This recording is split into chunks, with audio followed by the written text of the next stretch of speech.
find him. Never. Thought I heard a girl's name, but that kid looks like a boy. But that kid looks like a boy. Told you guys this fucking recording would get very political. Because Gundam is very much a reflection of politics. Wait until we get to the 90s. As proof of my American exceptionalism, I refuse to apologize for talking about politics. Yep. But I will demand others to apologize for their talk of politics in the comments section, because I won't be having that around here. No, thank you. Keck. Also, this is a low-key, actually pretty... Oh no, this is... I'm thinking about... What again, Jaburo. There's a neat little point of power creep that shows how far the Gundams have actually come since the 79. That was a fun dick move. Oh yeah, they've also learned how to make backwards parachutes. So when Camille gets the Zeta Gundam, the Zeta Gundam actually helps Char survive re-entry by turning into its plane form. Yes, they do that again in Double Zeta with Pole 1. Nice. Where they have to turn on, they have to change from the Zeta to the Wave Rider, because the Wave Rider is actually equipped for re-entry, but the Cubile is not, so they have to have the Cubile stand on top of the Wave Rider like it's a surfboard. Nice. What's worth using right now? Go crazy. Try something you've never used before. Might as well show up the F-91. Absolutely. I'm going to try to keep it relatively UC, but I will use other protagonist mechs. Oh god, Jaburo. Hey, we're back here already, but we already made that journey. This time we are the ones doing the attacking. Oh yay, Kwato already has the Hyakushiki, yay. Yeah, he got it here. This is like the only time you see him in something non-red. It's actually kind of nuts. And it was the coolest one he ever piloted. I think I'm slightly more a fan of the Sanaji for the way it looks, but Hyakushiki's really cool. Sasabi. Yeah, you're right. I'm thinking Sanaji with full frontal. Never mind. Yep. This screenshot is probably the most 80s that I think Gundam has ever looked. I think you're right, it's the hair.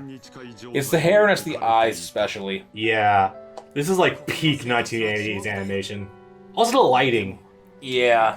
This is like super Dragon Ball like esque years. He looks very Bishonen. Yeah. And that's weird to say for Amuro. That's a funny thing. That's a funny fucking thought.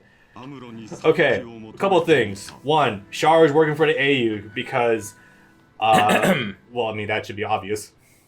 Yeah. But, going about... I'm sorry, who is? The man named Quattro Bagina. Never heard of that name before. Weird.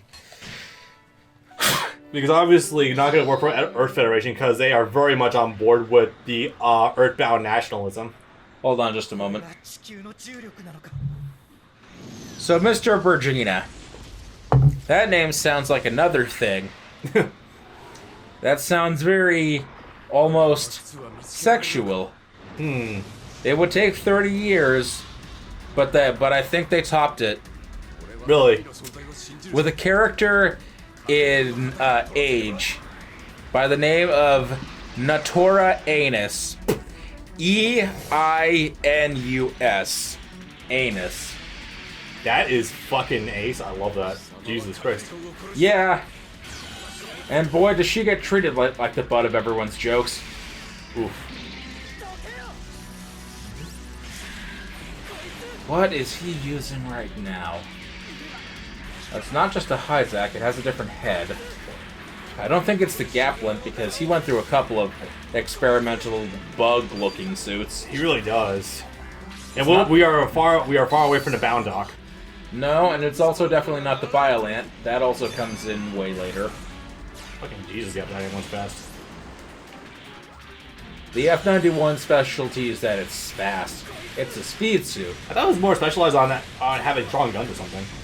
It has the rifle, the very special rifle, but primarily that it's fast because it creates after images. Oh right, the whole thing at the end of the movie, I remember that. Anyway, so Jaburo, we are invading it. This is the first of the human rights abuses you're gonna see. Well, and not human rights abuses, the Geneva Convention violations, and war treaties and stuff like that. Because the Titans set off a nuke that was set to go off in like 15 minutes, but also Rekuwa and Kai were thrown in prison and thrown away the key. Yes, essentially. As well as the fact that die. they were gonna off anyone who didn't any of their own allies who didn't make it off the base either. Yeah, they were. They're totally willing to just toss away all their lives to maintain the greater peace. Fuck them. Fuck them. Look at all these gun tanks. That will not be here much longer if I can help it. Relics should stay in the past. Fuck digging them up. Look, I get they were cool for your art house project, but that's no reason you should incorporate them into your military. Also, I'm gonna say this right now, genuinely, I think Zeta might have my favorite mech designs in the entire series so far. Really? Yes. That's gonna be a tough one. Can you name some of them? Yakushiki, obviously, Yep. well, obviously the primary. Okay, I guess to qualify that, if I can remember the names of the grunt suits offhand, honestly, I think it has some of the coolest grunt suit designs. Beyond just the Hyzak? Yeah, well, I mean, some of them do look really fucking weird later on, don't get me wrong. But genuinely, like, when I was playing Gundam vs. Zeta Gundam, I'm like, wow, I actually remember a lot of their names, and they're actually kind of cool to actually utilize, funny enough. Also, just generally, the Mark II might actually be my favorite overall Gundam design. Like, in terms of primary and protagonist designs. Basic or super? Basic. Basic or Titans? I would go basic. The Titan's coloring is really sick, but the monochrome look of the Mark II is so striking to me, like, I can't help but not love it. That's fair. To be honest, I still don't know what my overall favorite Gundam ever is.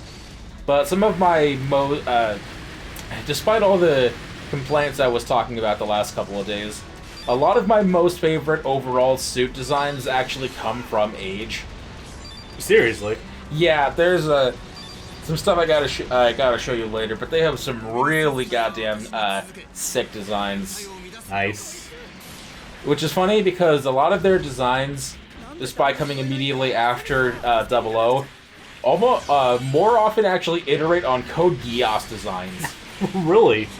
Yeah, they have a couple of red designs that are almost literally the Guren Satan. That's fucking amazing, Jesus. Gundam Age is also weird in general because it's like a half and half combination of the people that worked on Gundam 00 with a lot of reused outfit designs and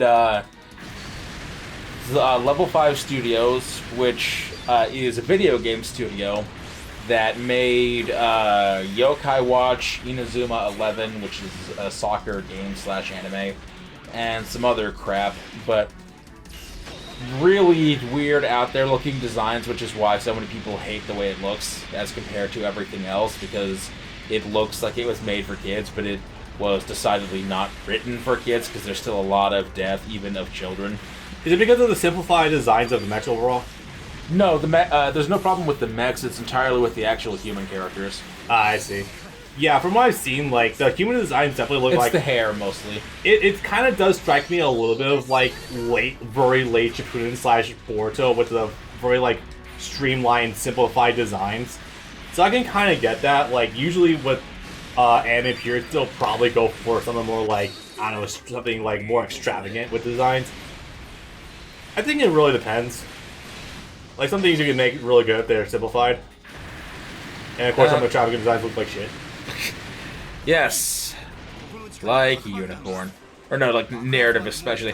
Fuck the Phoenix Gundam. Fuck narrative in general. Oh my god. Okay. Because suddenly not only was there just the Unicorn Gundam, which was bad enough by itself, but there was a Gundam that was stronger than the fucking new Gundam in the mid-80s that we just kept hidden in a warehouse somewhere for the 11 years. It wasn't... apparently that wasn't bad enough. There were 3 unicorns of varying powers, and for some reason one of them was gold, when the entire theme was the plain purity of the Beast of Desires, being just white and some red with some red accents. We now have one that's just gold, and there was the third one too, which I forget that one was about, but fuck that noise. I first watched Narrative, like, literally when the Blu-ray released from Sunrise with my buddy Rob. And I had only watched Zeta I'd only watched 079 at that point. I had no fucking clue what was going on at all. It's very much one of the shortcomings is that it's very much one of those Gundams that requires you to have prior knowledge about the series in general. Yes. Especially having it requires you to have watched Unicorn, and I have not watched Unicorn. Actually, no. It has, with the exception of what's his ass, the failed full frontal. Yeah. And just the fact that the primary Gundams are unicorns. It has actually almost nothing to do with Unicorn. It's a follow-up in a lot of ways to Zeta, and actually no, primarily just Zeta, because a lot of the main story is focused around the detrimental effects of cyber new type experiments. Yeah. And how they would just dissect or destroy the corpses of whoever couldn't become a successful cyber new type. Poor blonde girl that was a friend, holy fuck. Yeah. But her soul has lived on inside the Phoenix Gundam. Yeah, somehow. because that's how it works. Yeah, I can store souls in machines now. Oh, also the really shitty thing they were Fucking, trying... what the hell was the AI pod from Peace Walker? Oh yeah, the mammal pod? Yeah. And the lizard pod, yeah. You know what really sads me, whatever though? the thing was that they stuck the boss in. Yeah. You know what really sucks, though, is the fact at the end of the movie was essentially setting up the idea that the next step of human evolution is making them machines and not bound by human bodies. It's like, what? No. No. That's disgusting. That's bad, and sets a bad precedent because it's all about the human connection, not about the robot connection. That's what being a new type is supposed to fucking be, being able to understand other humans. And also, you gotta destroy this base. You're trapped in here. Oh, okay. And also, the whole fuck thing, too, is that, like, the whole cyber new types were more based around, like, isolating the brain and killing the human connection. You're essentially giving into what the Titans were setting out to do if you go that route. And that proves them right. Don't do that. I fucking hate it. My favorite part of that movie was the black-haired girl, her assistant, when he talks to the red-haired guy before he goes off to the final battle. He tries to cheer him up or something, and the first thing out of his mouth is, "I'm not into women." And it's like, you can tell that the red-haired guy isn't listening, but he turns his head as that, like, okay. I'm not sure what that's supposed to do for me, but good for you. Okay. You know, it sucked because narrative seemed promising from the get-go, too, because the main character was not a new type. Also, the meme poster. Yeah. And just, like, the whole idea, like, we're gonna go from Unicorn, which had essentially fucking Super Saiyans for new types, and we're just gonna transition down to a non-new type. It's like, oh, okay, cool, let's go for it, why not? And it would tell it absolutely nothing story whatsoever. In fact, it would set up a very bad precedent going forward. That kind of unfortunately conflicts with the some of the ideas I'm pretty sure that Crossbone's going for. Rob us of more hope, why don't ya? Crossbone, despite getting four sequels and tying in directly with Victory, is actually kind of insular. Yeah. They get weird in those manga, because of course they do. Any sort of departure, honestly, from Earth Federation or Neo Zeon at this point in time is fucking welcome. Yeah, I'm gonna be honest. Because it's neat playing with this idea about what Laplace's box, you have to move on. You have to fucking move on with UC, seriously. but also don't make the only part of your story, and I mean the only actual part of your story, too high concept, because when you do that, you circle back around to being too stupid for words. Yeah. Like the villain's primary plot in Victory Gundam was that we're going to use the Angel Hilo, as they pronounce it in Japanese. Oh my Christ. We're going to use the Angel Hilo and 2,000 new types that are stuck in tubes to use their combined psychic energy to somehow revert every living creature, every human on Earth back to their primal Neanderthal instincts, caveman, and somehow that'll prevent war from happening by giving them a fresh start. Even though I have to imagine turning humans back into cavemen would actually make them more combative than less. Yeah, that doesn't solve the underlying issue. You're just gonna end up in the same place as before. In fact, you'll get there significantly faster. Oh, fuck. Oh, boy. It's happening. And you get the other end. Oh, God. I do get to use the Psycho Gundam. Oh, boy. Oh, boy. Might be a minute. Okay, so. Bunch of things happened. Amuro is reunited with us. Amuro was, of course, as we mentioned, housebound, and he has a fear going into space because of encountering Lala again. Please do not keep doing this to him. You don't think they're going to keep bringing this back, do you? Nah, they couldn't. Nah, it's too stupid an idea to keep bringing back. Nah, they wouldn't do that. Crispy 80s is funny. Oh, hey, they just said it. Oh, they mentioned it in the last movie too.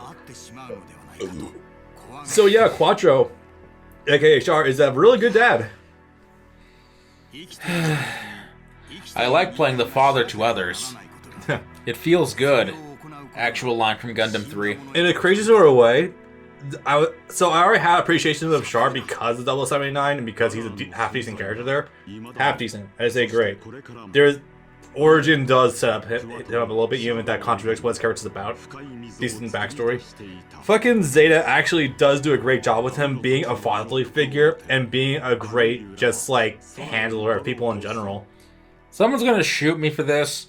Outside of the specific time of Quattro, I don't like Char as a character. He's fine as a concept, but I don't like Char as a character in either Counterattack or 79. I think the problem is they keep misfiring on what he should be like. Because, like, you took Origin and just gave him his personality from 79, you'd have something good. But unfortunately, he's a stone cold bastard in fucking Origin. Which, I mean, I get it, because zombies are a fucking bunch of scumbags, but still. Oh, and Camille's a pussy grabber. Wait, no, that's not what I meant. No. Magnet. He's a pussy magnet, that's what it is. There's a lot of different ways you could process that. I just love it when you show up to Hong Kong and all of a sudden someone with a Japanese last name is hitting on you. Who's definitely a scene girl. That, like, there's no way she's not. VTubers is crazy. Yeah, they're so weird that they just start macking on this dude in his Star Trek cosplay. Yeah, right? The funny thing is, he didn't even wear this outfit too often. No. I don't even know if he wore it in this area.